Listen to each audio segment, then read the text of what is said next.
2007, Geelong had a heart-to-heart players meeting after losing to North Melbourne at Cardinia Park on a Sunday afternoon.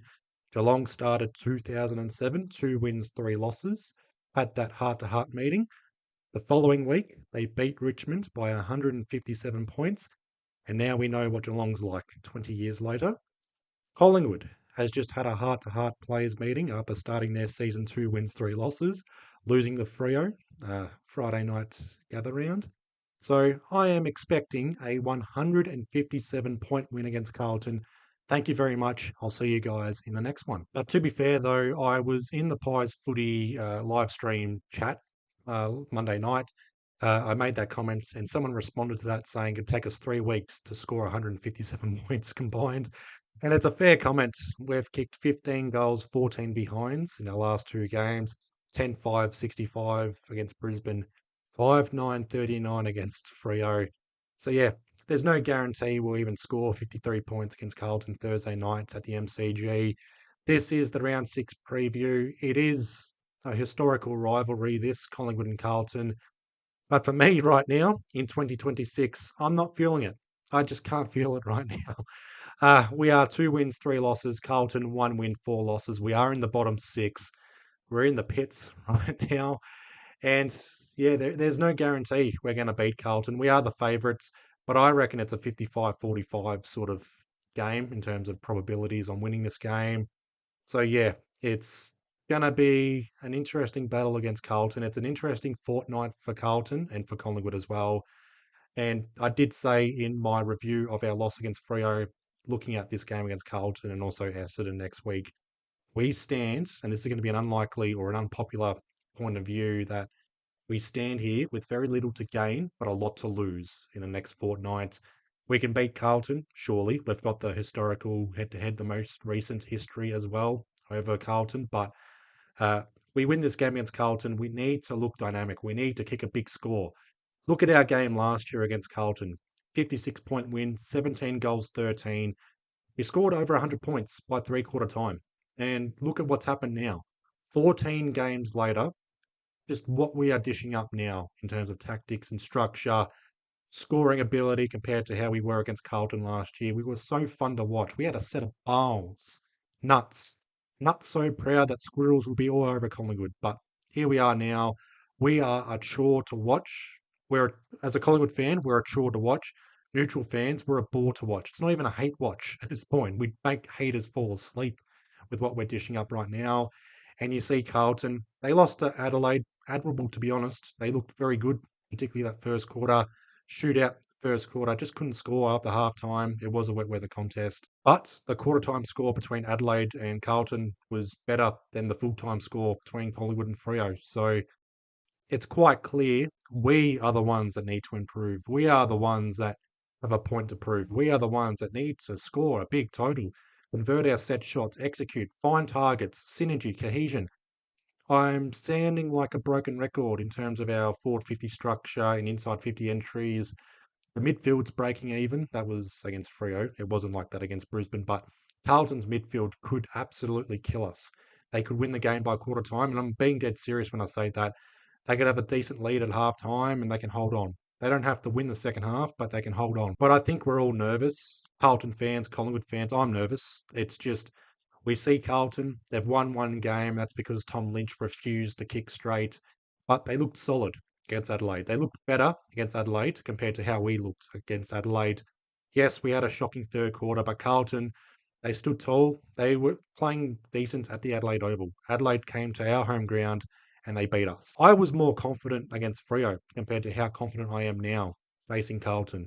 Even though we are expected to win, there's no guarantees. And again, we stand here with very little to gain. We can beat Carlton, 3 wins, 3 losses. We edge closer back into the top 10 in arm's length or arm's reach of the top 6. But we lose this game. We're 2-4, possibly bottom 4 by the end of this round. Now, I am recording this during my lunch break on a Tuesday and quite fitting and thankfully good timing as well because Steele side bottom confirmed Tuesday morning. He's going to be ruled out of this game against Carlton. Hip pointer concern. And I'm not surprised by this. Again, Pies Footy live stream last night, I mentioned this in the chat, and I went out on a limb to say that I wouldn't be surprised if Sidebottom was rested, not dropped, but rested, and he's confirmed out. Now, this is being recorded Tuesday lunchtime, so there's no injury report to look on in terms of timeline and time frames and whatever. Darcy Moore remains out, Demartia remains out. I'm not too sure if there's a time frame for Demartia on his return for his back injury. Bobby Hill with the conditioning. Jordan DeGoey also confirmed out with the concussion and still side bottom out. So at least two changes. And this is where selection speculation comes in. Ed Allen, Will Parker, Lockie Sullivan, maybe Will Hayes, two of those four. But I reckon Sam Swadling, a third debutant in 2026. Oscar Steen had a good debut. Angus Anderson had a good debut last week. Let's keep that momentum going. Bring in someone like Sam Swadling just for the players feel galvanised on a Thursday night, 6-day break. Hopefully, we see some improved performances from Collingwood's players. Lockie Schultz converting in front of goal. McStay and Elliott, get this shit together. I don't expect either of Elliott or McStay to be dropped. I think they will be in the same squad. I don't think someone like Membra gets dropped. I know there's talk about Long, Lipinski, maybe Oscar Steen gets dropped, but I think it will be at least two changes and not conservative, but just move the magnets, play and respect Carlton in terms of their structure and their lineup as well. Carlton, don't be surprised if there's a handful of changes at Carlton. Wiedering, Harry Dean, Will Hayward returning from suspension, George Hewitt dropped. I expect him to come back in, feel refreshed and galvanised against Collingwood. I reckon they've set this up for George Hewitt to come back and respond and play well against Collingwood. So I'm watching that very closely. And two other changes I wouldn't be surprised occur. Liam Reedy in for Hudson O'Keefe and Cooper Lord coming in, returning from his illness. But Carlton will release their injury report. So we'll find out more about their possible selections. And again, team selections, final word video will be uploaded Wednesday night. And I'm hoping to have the review of this game against Carlton up Friday night. There is the VFL Friday night, so I'm going to do my best to have it uploaded Friday night. Otherwise, I'll have one big video for Saturday morning or afternoon, so I have to watch this space. We average under 70 points a game now. It's pretty bad looking at it, but we do concede less than 75 points a game, or just over 75 points a game, sorry. But that's from 7 goals, 345. So, yeah, not too sure how we can read into that. It's early on in the season, but Carlton, they average under 80 points a game, but they do concede over 100 points a game. So our forward line against Carlton's back line, who's going to win out of that? Can we score a big total? Can Carlton concede less? They've got Wiedering and Harry Dean coming back in, so something for Collingwood to figure out. Contested possessions, minus 25 differential. We are one of the worst teams with the contested possessions. Minus 10 in clearances, minus 10 in hitouts, comparing the pair plus 24 in marks, but of the differentials, the contested possessions, clearances, hitouts, and marks, I think the marks are the one thing you can disregard in terms of the differential. And I'm not trying to be pessimistic, it's just Carlton can kill us on the clearances, the contested possessions, if they want the footy first over us, and the midfield battle. So something to look out for. Disposals, tackles, contested marks, inside 50 entries, intercepts, turnovers, mostly even. So, yeah, we are two bad teams right now. And the efficiency inside 50, it's been woeful. Under 40% for Collingwood, unacceptable. Under 50% for Carlton. So this could be a very ugly watch Thursday night if we are poor inside 50. Goal and shot efficiency also bad. But we do lead the marks and tackles inside 50. But the eye test shows that Carlton's forward 50 pressure, it's there. And that's what we're worried about. It's just, is it going to click now for Carlton all of a sudden against Collingwood? I would hate it if it all clicks together for Carlton against us and then they go back to obscurity or mediocrity. I don't want to see that. And for us as well. I don't want to destroy Carlton only. I don't want to destroy Carlton and then go back to being shit. All right.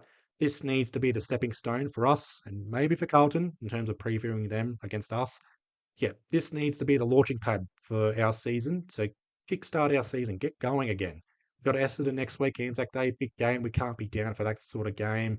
So, Carlton, it's a big rival, but for right now in 2026 and the context involved with where we're at on the ladder, yeah, stepping stone, yeah, I know, but we need to just bounce back and just get everything right for this sort of game. I don't expect a perfect game, but last year, man, 8-goal third quarter, 56-point win, one of our best wins, something resembling that.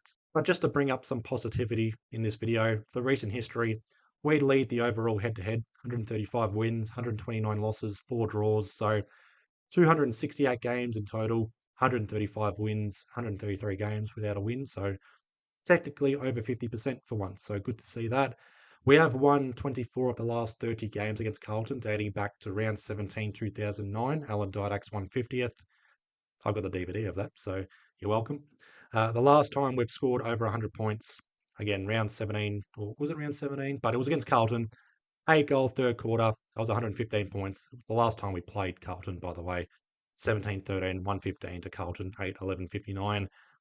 Basically, and I'm sorry to be pessimistic and negative, but we used to be cool.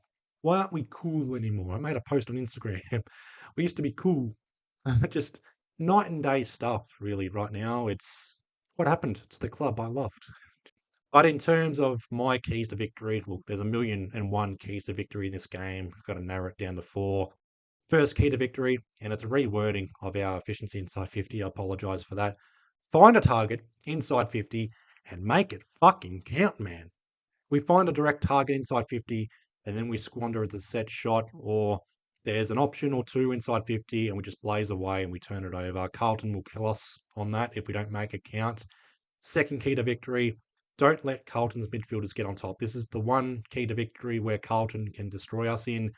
I do think we will have Carlton's forward line covered, and I do think our forward line can match up well against Carlton's back line. But the midfield, this is where Carlton's got a big opportunity to kill us in, and I am worried about the Carlton's midfield. Patrick Cripps, Sam Welsh, Jacka Smith, George Hewitt if he's back in, Adam Shearer as well. There's a few other players that can run through the midfield as well. Stoppages, they score well off stoppages. We can fall asleep around stoppages, so something to look for there. Third key to victory, be accountable, being responsible, and just own the moment.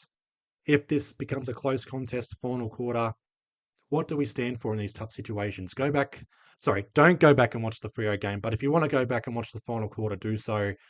Look at our players, the final possession they have in their game, it's a turnover, or it's it's not owning the moment, is what I'm trying to say. So for us in close, high pressure situations, own the moment, look out for each other, be responsible, be accountable as well for our man down back, be responsible for the moment up forward, help each other out, get everyone involved, just you name it. I sound like a coach right now. I sound like an encouraging parent, but just I don't want to see what we did last week against Freo, the final quarter.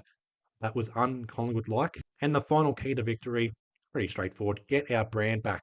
Just be exciting, be dynamic, strings to our bow, whatever you want to call it. Just going back to the first key to victory, and this is in terms of, I guess, selection speculation and moving the magnets.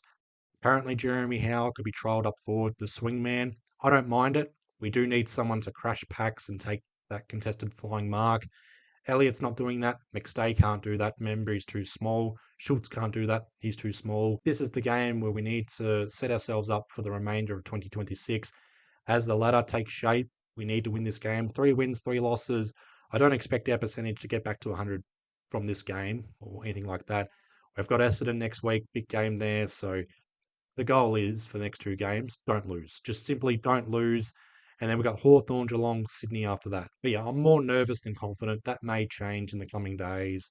I'll have the team selections, final word video, at least 2 changes, and then we'll discuss possible matchups and everything else few and far between. But that's all for this preview. That's all for this video.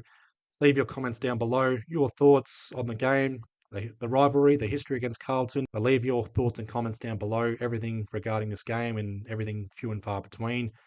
Sound like a broken record, but I'll leave you guys all to it. I hope you guys have had a good week so far. Please be well, please be safe, and I'll see you guys tomorrow night for the team selections and final word video. Up the pies.